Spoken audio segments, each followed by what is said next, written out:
Hi, I'm Dr. Christopher Maloney, naturopathic doctor. I want to talk to you about weight loss. Now, when I was in high school, I weighed 185 pounds. When a patient came in to me about 4 or 5 years ago, I weighed the same. A patient explained to me that she was 220 pounds, she walked 4 miles a day, and she ate about 1,000 calories a day. And I explained to her that within the medical model, and the medical model I was taught as well, she must be lying, because our model is calories in, calories out. And she said, "Oh, I'm not lying," and her husband, who was right there, said, "This is a good Christian woman, she's not going to be lying about this." And so I immediately took it upon myself to say, okay, well, you're not lying, so what's going on? And it turns out, well, we should back it up and think about what research do we have out there, what major analyses of all the data that we have. And the Cochrane database is fairly certain, and basically over a 5-year period, statistically, you have absolutely no chance of losing weight with a standard weight loss protocol, and that's all of them. That's anything to do with diet. So whatever crazy diet you're on right now, I would say, guess what? Statistically, it's probably not going to work. And the reason is because it's a diet.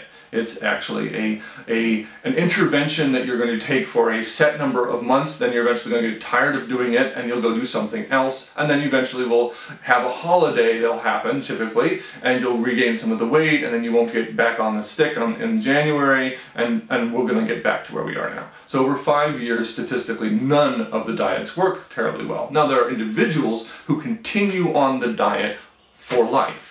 And those people do lose weight and keep it off, but they have changed their life. The drug, the new drug, there's some new drugs coming out on weight loss, but the older drugs on weight loss, guess what? 10 pounds on average. 10 pounds for taking a drug, basically, for life. That's about the average statistical loss. Many of you may have considered gastric bypass or one of the other fun surgeries you can do, which have a statistically significant 1 to 2% chance of dying on the table, and typically are only for morbidly obese people of 350 to 400 pounds, and typically average weight loss 150 pounds. And I have seen, of course I do see that people that doesn't work for, I've seen people who have regained all the weight. Their stomach is the size of a walnut, but they're still able to do it. Or they have no stomach, they have a gastric bypass, it's not even there. But they still have regained the weight. So when we look at the model of weight loss in our society, we're really not dealing with it effectively. One of the things that we should address is that people have said, hey, look, who's getting fat now and why?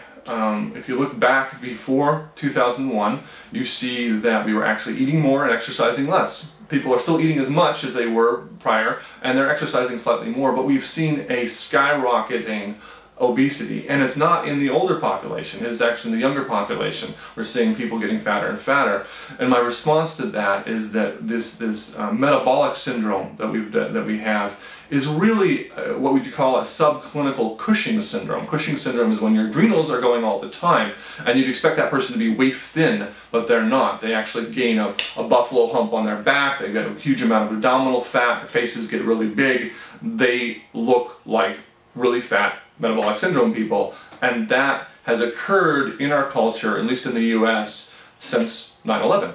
And people have been going, we went from a place where, hey, nothing can touch us, to, gosh, there's terror everywhere, there's things happening everywhere. And there always were problems, but we had this kind of mental attitude, this thing of, well, there's my stress and my work, but the world isn't out to get me. And now there's really much more of a model of the world is out to get me as well, as my stress and my work has continued. So if we're going to actually address the weight loss, we need to address that stress level that's happening for people. And at the same time, we need to stop with the calories in, calories out myth, because it's not how it works. If I were to drop your calories to 1,200 calories, that still is kind of in the calories in, calories out range. As soon as we start to drop between 1,500 1,200 calories, we start hitting starvation mode.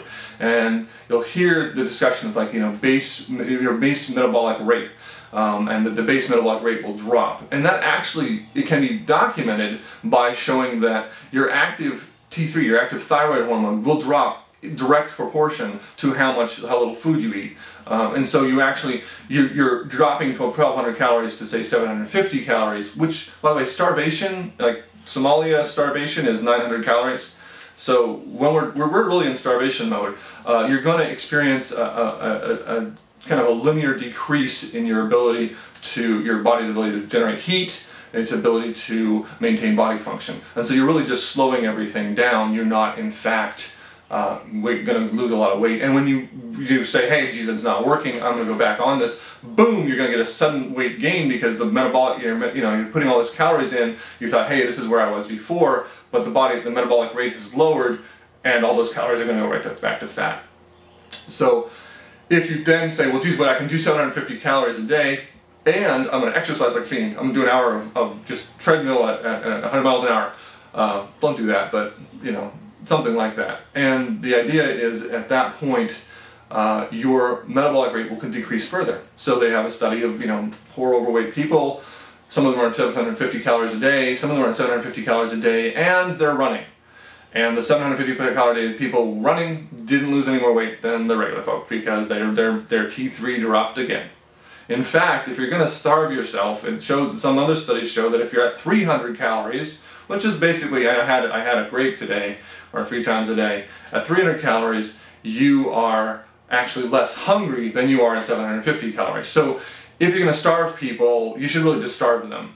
And there are new studies, there are new diets out there basically just starving you.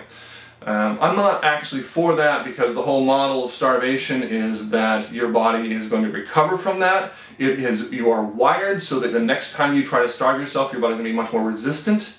The genetic structure, we have a genetic structure that says when you starve yourself, we're going to try to prevent that, because that was really bad for the species. That's bad for us when you actually die. And so we're going to actually try to do whatever we can to maintain your body weight.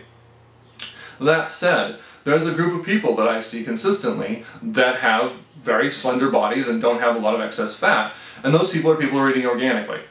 My theory on that at this point, or my hypothesis, is that when you just eat organic food, what happens is you're not getting all of the additives and the preservatives and the processing. I'm not saying that they're terrible. I'm just saying when you take, if you're eating, at a fast food restaurant and you're getting, I don't know, a quarter pound to a half pound of bad fat on a given day, that is actually going to cause your liver to have to process that bad fat, and it's not going to process whatever metabolic waste you have on a given day. So that's going to lead to, over time, some fat gain in the fat cells, because the body's saying, I can't handle this. I've got all this excess stuff I have to process on a given day, and here I'm just going to put it in the fat cells because I can't take care of it, and you keep handing me more to do. So if you can't process what you've been given on a given day, you're going to put it in the fat cells for later, and if it keeps going in your life, you're going to keep sticking it into the fat cells. It is possible to lose weight. It is not possible to lose weight consistently without having a consistent plan. If you look on my website, you'll see that I've tried for 2 years to lose weight consistently without discipline and without a plan. And I wanted to see if that was possible. Is it possible, to do an intervention for a month or two and then come back? And no, it's not. It really isn't possible. What is possible is that which is consistent within your life and that you can maintain for life can change your weight. So whatever weight plan or diet plan you're planning to do, my answer to you is add for life to whatever you're doing. And if it doesn't seem onerous and difficult and a trouble and a deprivation, okay. But you need to understand that weight loss is for life. And what you do today to lose weight needs to be done 10 years from now, 20 years from now. That's the way we're going to actually lose weight in this country. It is not the next diet book. It is people making a decision, this is my life, this is how much I'm going to weigh today, this is how much I weigh in 10 years. I want to take that step today to keep going on that straight line. And I wish you all the greatest luck doing that. I have a whole range of things that I have tried, and they're all on my website here, to help you out, to give you some insight on how my own weight fluctuates, because there's not an enormous amount of data on weight as a response to the whole situation, rather than just, oh, hey, we tried some calorie changes and this was what happened. We really want to see a lot more studies saying, hey, these people ate fast food, these people didn't eat fast food, they had the same caloric intake, this is what it was like for them. So we're going to see those studies coming out sometime in the next 10 years. But right now, for you need to kind of be able to talk to a doctor about what you're doing, discuss it with them, say, hey, I'm really trying to try some different things here, but really go through the process of clarifying for yourself what kind of program you'd be capable of following for the rest of your life. This is Dr. Christopher Maloney, a naturopathic doctor in Augusta, Maine, and this has been about weight loss. Thanks.